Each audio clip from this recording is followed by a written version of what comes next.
ओम श्री साईनाथाय नमः। ओम श्री साईनाथाय नमः। ओम श्री साईनाथाय नमः। सभी साईं भक्तों को नमस्कार। दोस्तों, आपको सुना रहे हैं बाल साईं की कथा, साईं का बचपन कैसे बीता। पिछले भाग में आपको सुनाया था कि साधु महाराज अपने से बड़े गुरु के पास बाल साईं को ले गए। गुरु का नाम था गोपाल राव देशमुख, जिन्हें की वेंकुशा के नाम से जाना जाता था।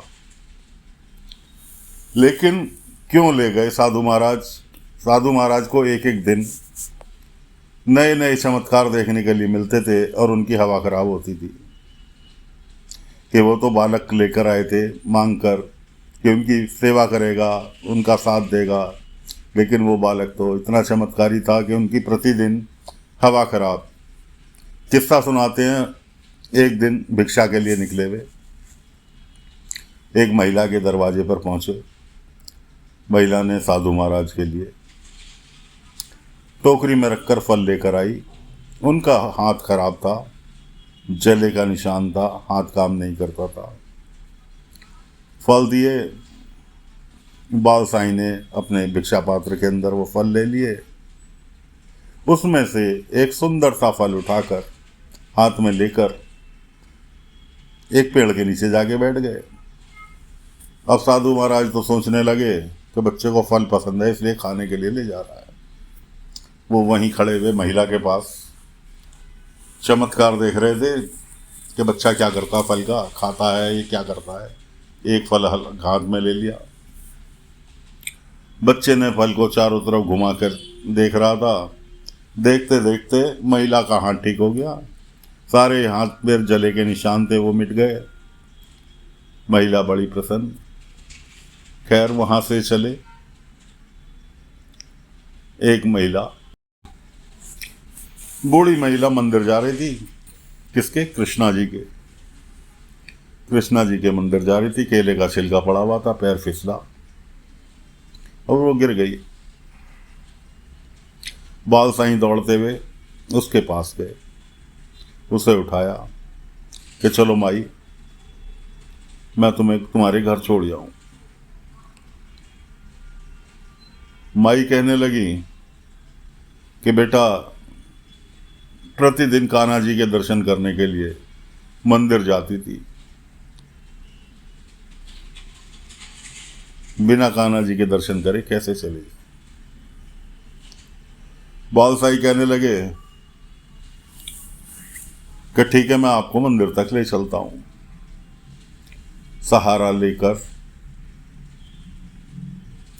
मंदिर तक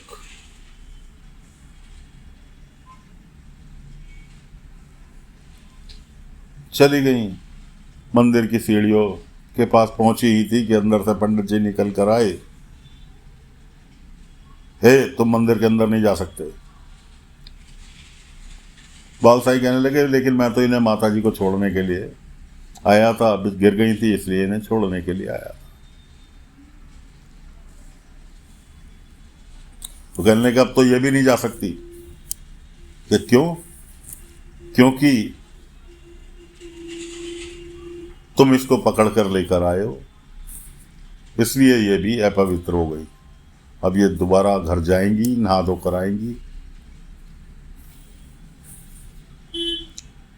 आना चाहेंगी तो अपने बेटा बहू के साथ आएंगी, तो ये मंदिर के अंदर आ सकती है।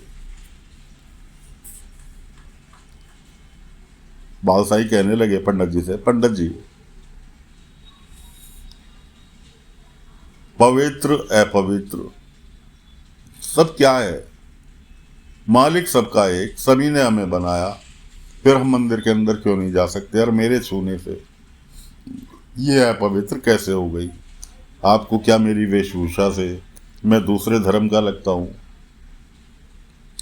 पंडित कहने लगा मुझे कुछ नहीं पता और मेरे से बहस करने की जरूरत नहीं है। अब तू मुझे ज्ञान देगा? चल यहां से निकल। और आप तो ये आज क्या, ये तो कभी नहीं अब तो मंदिर के अंदर प्रवेश करने दूंगा। ऐसा कहकर पंडित मंदिर के अंदर चला गया। अपने किसी सेवक से कह गया कि ध्यान रखना ये मंदिर के अंदर ना आने पाए। पंडित मंदिर के अंदर गया, अंदर जाकर देखा तो उसकी गिग्गी बंध गई। भगवान कृष्ण की मूर्ति में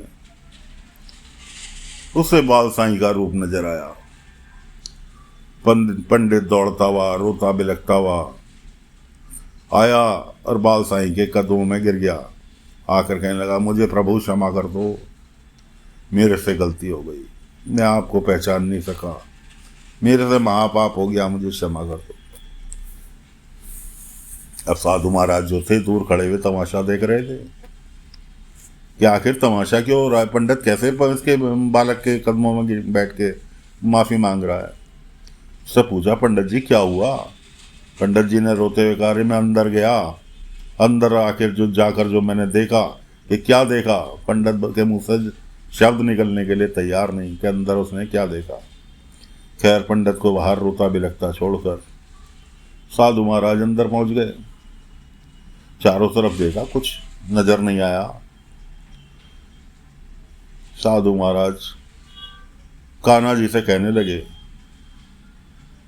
तब साधु महाराज की असलियत पता चली कि साधु महाराज जो हैं जाति से मुसलमान है।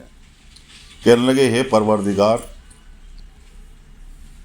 सभी में आप विराजमान हो, कोई अल्लाह के नाम से, कोई ईश्वर के नाम से, कोई कान्हा जी के नाम से आपको जानता है, लेकिन इस बालक को जिस दिन से मैं लाया हूँ प्रतिदिन से नए नए चमत्कार दिखाई देते हैं।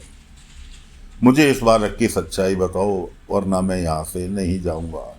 मैंने आपकी सारी जिंदगी अगर कभी भी इबादत करने में कोई कसर छोड़ी हो तो ठीक, वरना अगर मैंने दिल से आपकी इबादत की है तो मुझे आज इस बालक की सच्चाई जाननी है। साधु महाराज ने जब आंख खोली तो आंख उनकी तेज प्रकाश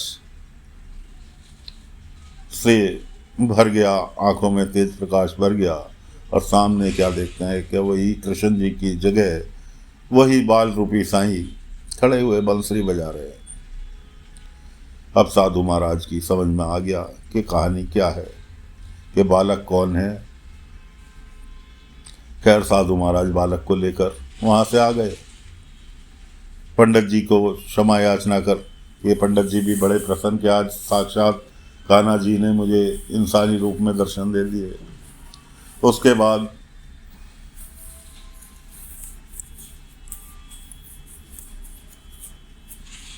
मौलवी साहब के पास गए साधु महाराज। मौलवी साहब को सारे हकीकत बताई।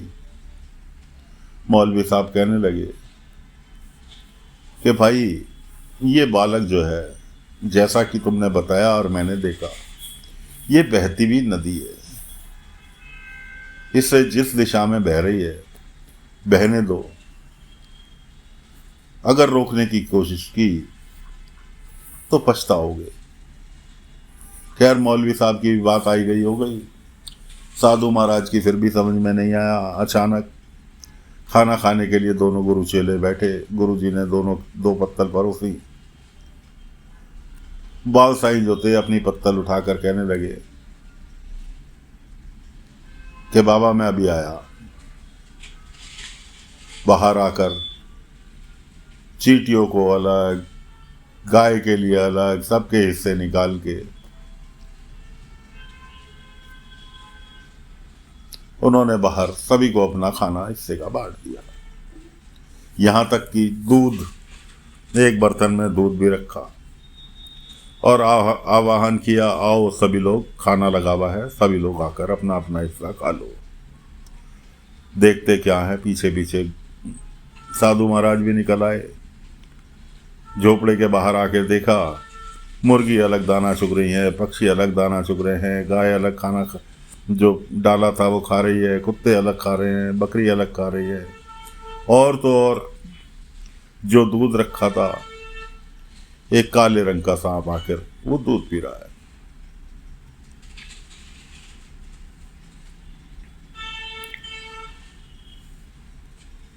साधु महाराज बाल रूपी साईं से कहने लगे, बेटा तुमने ये अपना हिस्से का खाना सब में बांट दिया, चलो खाना बांट दिया कोई बात नहीं, लेकिन सांप को दूध ये तो जहरीला है। बाल साईं कहने लगे, बाबा जहरीला है तो क्या हो गया, जो ब्रह्म आपके अंदर मौजूद है, मेरे अंदर मौजूद है, वही ब्रह्म, वही परमात्मा इन सब में मौजूद है, तो फिर सब लोग एक साथ खाना क्यों नहीं खा सकते, और मैं इनके साथ खाना क्यों नहीं खा सकता। लेकिन साधु महाराज की कुछ समझ में नहीं आया। साधु महाराज ने विचार किया, कहने लगे, भाई ये बालक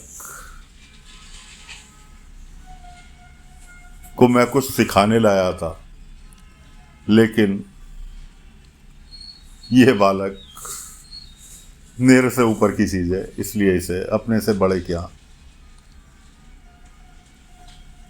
छोड़कर आना जरूरी है। लेकर चले गोपाल राव देशमुख के आश्रम में, वैकुंठा गुरु जी के यहाँ, वहाँ ले जाकर बालक को वैकुंठा गुरु जी को सुपुर्द कर दिया। उन्होंने भी बालक का स्वागत किया। उन्होंने कहा, मैं शायद सदियों से तुम्हारा ही इंतजार कर रहा था। तो दोस्तों, फिलहाल कथा को यहीं पर विराम दे रहे हैं। आगे की कथा अगले अंक में लेकर फिर हाजिर होंगे कि वैकुंठा गुरु जी के यहाँ बालक ने क्या शिक्षा दीक्षा ली, कैसे आगे की जीवन यात्रा बाल साईं ने पूरी की। अगले अंक में लेकर फिर हाजिर होंगे। आज्ञा दीजिए। ओम साई राम, ओम साई राम, ओम साई राम।